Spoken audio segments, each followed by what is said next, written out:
Dicen que una simple hoja de papel puede cambiar el mundo, que unas pocas líneas escritas, mezclando tinta y emociones, pueden encender pasiones o provocar una guerra. Imagina un susurro plasmado en palabras, una confesión íntima que no debía salir de un reducido círculo, pero que acabó en manos equivocadas. Y a partir de ahí, la historia de un continente se tiñó de sangre durante casi 3 décadas. La historia que estás a punto de escuchar comienza con una carta de amor, y no es una exageración literaria, fue literalmente una carta escrita por un príncipe, recibida por una mujer y filtrada, o quizá robada, hasta llegar al despacho de un monarca rival. Pero lo que para unos parecía un escándalo cortesano, para otros fue la chispa que encendió la guerra de los 30 años, ese conflicto brutal que destrozó ciudades, arrasó campos y cambió el mapa político de Europa. Hace más de 400 años, Europa era un tablero de ajedrez en el que cada pieza se movía con una mezcla explosiva de ambición, fe y traición. El Sacro Imperio Romano Germánico, un conglomerado de reinos, ducados y ciudades libres, estaba dividido entre católicos y protestantes. Bastaba una provocación para que la tensión se convirtiera en una hoguera. Nuestro protagonista, el joven Fernando de Estiria, no era solo un noble educado bajo una estricta tradición católica, era también un hombre de pasiones intensas. Entre esas pasiones estaba Isabel, una dama cultivada, casada con un noble protestante. Ambos compartían encuentros fugaces en las cortes, intercambiando miradas que decían más que cualquier conversación pública. Lo que empezó como un juego de galantería se transformó en algo más oscuro.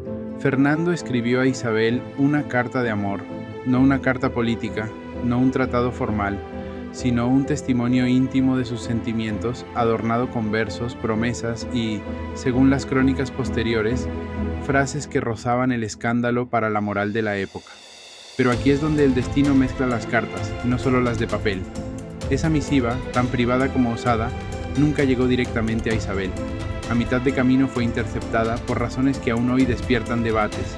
Algunos sostienen que el mensajero fue sobornado por espías del Elector Palatino, un líder protestante con cuentas pendientes contra Fernando. Otros creen que Isabel misma filtró el texto para protegerse, presintiendo que la relación acabaría en desastre. Sea como fuere, el contenido cayó en manos de uno de los hombres más peligrosos de su tiempo. Imagínalo, el líder de una facción religiosa recibe una carta en la que un futuro emperador católico se declara a la esposa de un noble protestante. No solo era una bomba para la reputación de Fernando, sino la oportunidad perfecta para mostrar que el enemigo no solo pretendía dominar políticamente, sino que se entrometía en lo más sagrado, la familia y el honor protestante. El Elector Palatino no tardó en leer fragmentos en reuniones privadas, presentando la carta como una prueba de la corrupción moral del adversario. Los murmullos se convirtieron en enfado, y el enfado en indignación pública. Los aliados protestantes comenzaron a reunirse argumentando que no se trataba únicamente de un asunto personal, sino del reflejo de un sistema imperial que había cruzado todas las líneas. Mientras tanto, Fernando supo que su carta había sido expuesta. Su reacción fue furiosa y estratégica. Redefinió el agravio como una amenaza política a su autoridad. No era, según él, un asunto de amor, sino un ataque a la estabilidad del imperio. Así, lo que nació como una confesión entre dos corazones se transformó en un pretexto para imponer autoridad con las armas. El estallido no fue inmediato, pero fue inevitable. En 1618, apenas un par de años después del episodio de la carta, se produjo la famosa Defenestración de Praga. 3 representantes católicos fueron arrojados por la ventana del castillo de Praga por nobles protestantes. Aquella imagen, hombres cayendo al vacío como símbolo de desafío, recorrió Europa y se convirtió en el detonante oficial de la Guerra de los 30 años. Pero en las tertulias, en los pasillos de las cortes, muchos murmuraban que la verdadera chispa había sido mucho más íntima y de tinta. El conflicto se extendió como una plaga. Ciudades enteras se convirtieron en campos de batalla.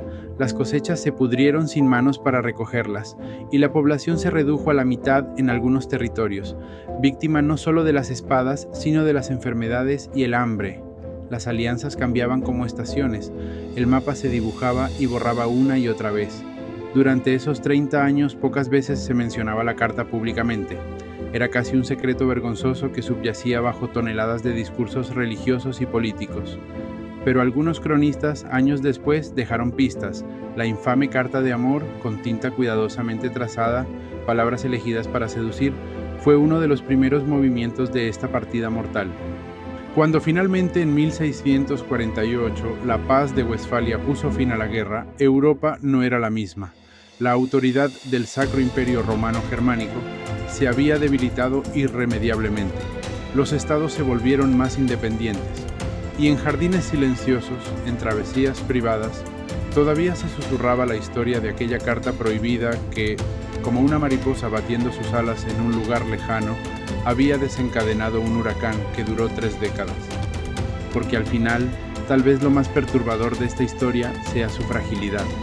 Un acto humano, privado, vulnerable, convertido en una herramienta de propaganda y después en justificación para la violencia masiva. La guerra que cambió Europa pudo nacer al borde de unas pocas líneas escritas por un hombre enamorado, antes de que la política y la religión las moldearan en un arma. Y así, cada vez que hoy escuchamos que las palabras pueden alcanzar más lejos que las balas, conviene recordar que, en ocasiones, las palabras son las que traen las balas.